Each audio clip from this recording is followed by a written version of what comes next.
Hello friends, कैसे हैं आप लोग। तो आज है दोस्तों संडे। तो मैं आज आपके फाइनेंस से जुड़ी सभी समस्याओं और सभी सवालों का जवाब दूंगा जो आपने मुझसे क्वेश्चन पूछते हैं कमेंट बॉक्स में। तो मैं आज उस सभी सवालों का जवाब दूंगा जिससे आपको फाइनेंस के बारे में और ज़्यादा ज्ञान हो सके, फाइनेंस कंपनी के बारे में, फाइनेंस इंटरव्यू के बारे में।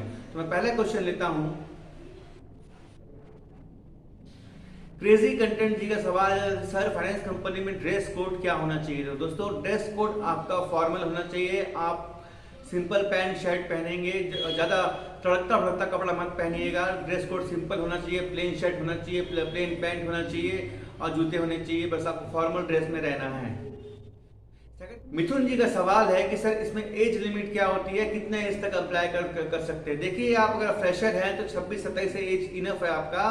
उसके ऊपर जाएंगे तो आपको वो कंपनी बोलेगी आपका एक्सपीरियंस सर्टिफिकेट क्यों, क्योंकि जब भी आपको उम्र 26 या 27 हो जाएगा तो बोलेगी इतने साल तक आप 3-4 साल तक काफी खाली बैठे रहे, क्या करते रहे, तो कंपनी को बुरा लगता है। तो आज अगर आपका 26-27 25-26 अगर एज है तो आप फ्रेशर में अप्लाई कर सकते हैं।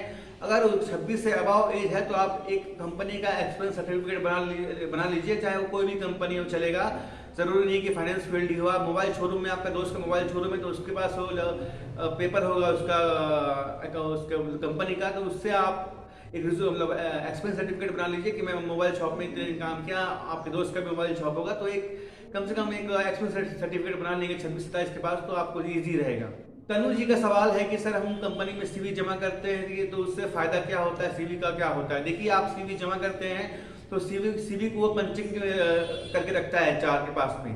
तो एचआर के पास पंचिंग करके रखे रहता है तो वो उसको देखते हैं कि आप फॉलो अप है कि नहीं। मतलब जब भी रिक्वायरमेंट निकलेगी तो सबसे पहले वो अपने फाइल खोलेगा पंचिंग वाला, और उसमें से पहले जितने आपने रिज्यूम जमा किया है वो सबसे पहले उनको फोन करेगा। बाद में जो अगर वो ऑनलाइन निकाला है, किसी ने अप्लाई किया तो उनको बाद में वो प्रेफरेंस देगा, लेकिन पहले जिसने सीवी जमा किया है कंपनी में उनको पहले प्रेफरेंस मिलेगा।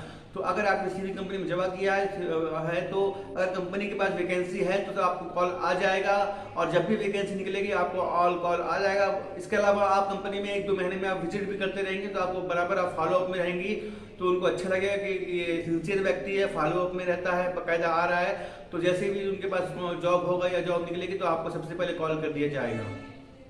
कमलेश कुमार जी का सवाल है कि सर बाइक कंपलसरी होना चाहिए। जी हाँ, बाइक कंपलसरी होना चाहिए, नहीं तो फील्ड में जाएंगे कैसे। अब स्टार्टिंग में चलो 1-2 महीना आप बाइक नहीं भी रहा तो चल जाएगा, क्योंकि आपको किसी के साथ भेजा जाएगा तो उनके साथ काम सीखो बोल के।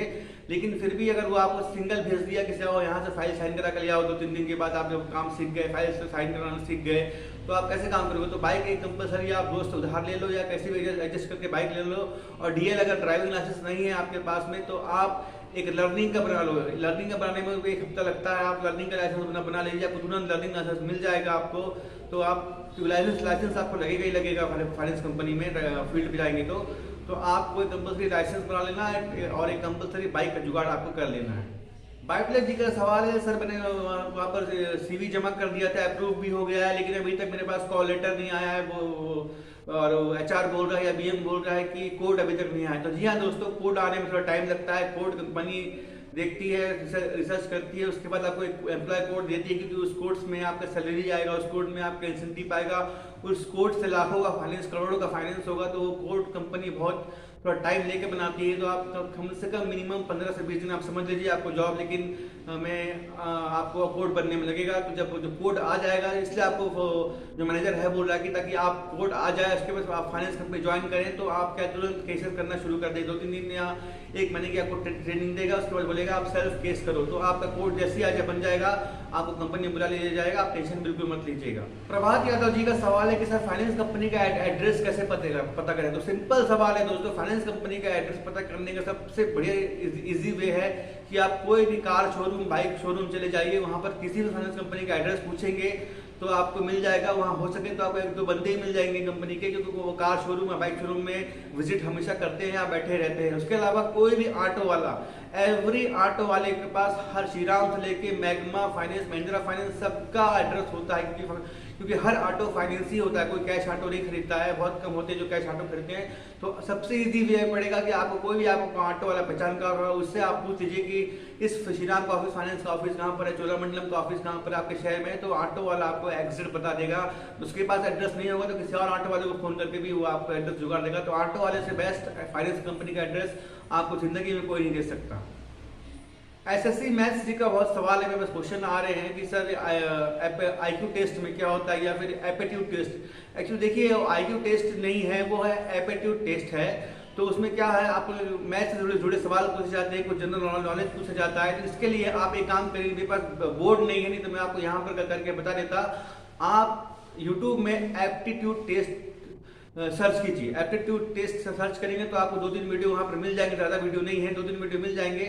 इसमें आपको पता चल जाएगा कि आपको किस तरह के सवाल पूछे जाएंगे और कैसे सवाल पूछे जाएंगे। तो आपको डिटेल में आपसे मैं प्लीज विनती करता हूं कि आज ही आपका, मेरे ऐसा आपने बताया था कि 14 तारीख को आपका इंटरव्यू है, तो आज ही आप यूट्यूब पे एप्टीट्यूड टेस्ट सर्च करें। आपको क्या प्रिपरेशन कैसे करना है, तो उसमें 2-3 वीडियो है मेरे ख्याल से, मैंने देखा है। तो आपको 2-3 वीडियो देख लीजिए, आपको टोटली आप एकदम मैच्योर हो जाएंगे। प्लस मैं आपसे बोलना चाहता हूँ कि काफ़ी आप घबरा रहे हैं, काफ़ी आप भयभीत हैं आप जॉब को लेकर, तो ऐसा मत इनसिक्योर फील मत कीजिए इतना, क्योंकि जब आप ऐसे इनसिक्योर करने जाएंगे तो आप वहाँ पर हाजिर जवाब नहीं दे पाएंगे। और इंटरव्यू में आपने हाजिर जवाब नहीं दिया, फटाक से मतलब क्वेश्चन का अच्छे से आंसर नहीं दिया, तो आपको वो आपका स्केल सोचेंगे कि बात करने का स्केल अच्छा नहीं है, तो आपको वो रिजेक्ट भी कर सकते हैं। तो आप प्लीज़ आप डर हटा दीजिए, जॉब लगेगा तो लगेगा, नहीं लगेगा तो नहीं लगेगा, ये सोच कर जाएंगे तो 99% आपको जॉब लग जाएगा। जब आपके में डर ही नहीं रहेगा किसी चीज़ का, तो आपके में आराम से आप किसी भी इंटरव्यू को क्लियर कर सकते हैं। तो आप ये सोच के मत जाइए कि मैं इस कंपनी में जॉब नहीं मिला तो मेरा कुछ बिगड़ जाएगा, या कुछ भी बहुत फाइनेंस के जॉब है, लाखों फाइनेंस के जॉब है, आपको कहीं ना कहीं फाइनेंस का जॉब मिल जाएगा। तो ऐसे मत सोचिए कि यही इंटरव्यू लास्ट इंटरव्यू है। आप इसको एज ए प्रैक्टिस लीजिए कि मेरी जिंदगी का पहला इंटरव्यू है, इसके बाद में लाखों इंटरव्यू और करना है। तो आप ऐसा करेंगे तो आप पहले आप अपने आप को रिलीव कर लेंगे, अपने आप को अच्छे से प्रिपेयर कर लेंगे, तो आप जाके वहाँ आराम से इंटरव्यू देंगे और आपका जो कॉन्फिडेंस लेवल है वो ज़्यादा बढ़ के आएगा। तो आप प्लीज़ डरे मत, और जितना आपसे इंटरव्यू होगा तो आराम से दे, ताकि अब ये सोचते कि मेरे नौकरी मिलना ही नहीं है। ये सब सोच लेंगे तो आप आराम से इतना पॉजिटिवली उत्तर देंगे कि आपको लेने वाले भी लगे हाँ यार ये आदमी में है कोई बात जो हाजिर जवाब दे रहा है। इसलिए आप अपने अंदर से डर खत्म कीजिए, नौकरी का डर खत्म कर दीजिए। मैं आपके साथ हूँ और मैं हमेशा आपको प्रोत्साहित करते रहूँगा। तो आप प्लीज़ आप डर खत्म कर दीजिए और इंटरव्यू में जब जाए तो अच्छे से प्रिपेयर होकर जाए। एसएससी मैथ्स का एक और सवाल है कि सर टिपिकल क्वेश्चन क्या होता है। टिपिकल क्वेश्चन में आपसे पूछा जाएगा दोस्तों फाइनेंस से आप क्या समझते हैं। तो फाइनेंस से आप क्या समझते हैं, देखिए एक तो पहला बात तो मैं हमेशा बोलता हूँ कि जो फाइनेंस कंपनी है वो फाइनेंस कंपनी है ही नहीं, ये है लोन कंपनी। फाइनेंस का मतलब होता है वित्त और लोन का मतलब होता है ऋण।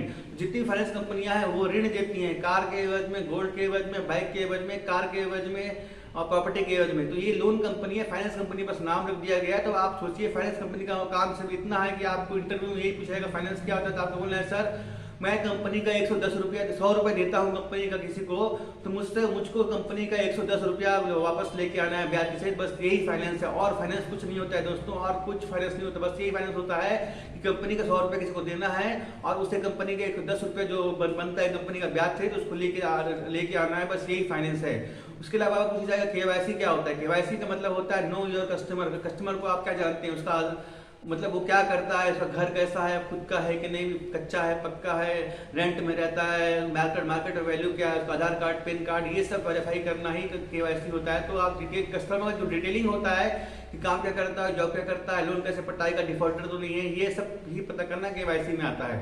जी का एक सवाल है कि सर शोरूम में तो जब उनका जॉब लग गया शायद मेरे ख्याल से उनका कि बाइक शोरूम में, तो बोले कि शोरूम में अगर बैठने का बोला गया उनको तो बैठूंगा तो 2-3 लोग तो और कंपनी के बैठेंगे, तो इसमें मेरी कंपनी से कैसे क्या होगा। नहीं दोस्तों ऐसे देखो जरूर सही है कि आप जिस डीलरशिप बाइक पॉइंट पे बैठेंगे तो 1-2 कंपनी के और बैठे रहेंगे, लेकिन केसेस सबको मिलते हैं। हर आदमी ऐसा नहीं है कि एक ही कंपनी से फाइनेंस कराता है। हर आदमी के पास जो डॉक्यूमेंट होते हैं, हर कंपनी के डॉक्यूमेंट अलग अलग चाहिए होते हैं। तो आपके कंपनी का रिगार्डिंग जो डॉक्यूमेंट होगा तो कस्टमर जो होगा तो जो 4-5 फाइनेंस वाले बैठे होंगे तो उसके पास जो डॉक्यूमेंट उपलब्ध होंगे तो उस कंपनी में ही कराएगा। तो ऐसे में सबको केस मिलता है, सब कंपनी का अलग डॉक्यूमेंट होते हैं कि किसी कंपनी में ज़्यादा डॉक्यूमेंट होते हैं, किसी कंपनी में कम डॉक्यूमेंट होते हैं फाइनेंस के लिए। तो जहाँ पर अगर आपके में ज़्यादा डॉक्यूमेंट है तो ब्याज दर भी उसमें कम होगा, जहाँ पर कम डॉक्यूमेंट है तो ब्याज दर ज़्यादा होगा। तो हर आदमी के पास केसेस आते हैं, ऐसा कुछ नहीं है। आप बस बैठे रहेंगे तो आपको महीने के आराम से बैठे बिठाए बाइक पॉइंट पे आपको केसेस मिल जाया करेंगे। तो घबराने की बात नहीं है, केस आपको बैठे बिठाए मिल जाएगा। तो ऐसे कोई नहीं कि कंपटीशन थोड़ा बहुत रहेगा, बस आपको स्किल अगर थोड़ा अच्छी होनी चाहिए। अगर आपको स्किल अच्छी है तो आप बहुत सारे बाइक फाइनेंस कर सकते हैं और कंपनी में ग्रोथ कर सकते हैं और अपने जीवन लाइफ को ठीक कर सकते हैं। तो दोस्तों आज के लिए बस इतना ही। मैं आपको कल तो वीडियो नहीं लाऊंगा, मैं परसों वीडियो लेके आऊंगा। अब क्या करूंगा सर दोस्तों, मैं एक दिन छोड़ मैं वीडियो लेके आऊंगा। मतलब हफ्ते में अब मेरा एक दिन गैप करके वीडियो आया करेगा। तो आप प्लीज सपोर्ट करना और वीडियो को चैनल नए हैं तो सब्सक्राइब कर लेना, वीडियो को लाइक करना और कमेंट करके जरूर बताना कि मैं क्या करूँ, कैसे करूँ। ठीक है दोस्तों, मिलते हैं दोस्तों अगली वीडियो, तब तक के लिए बाय बाय।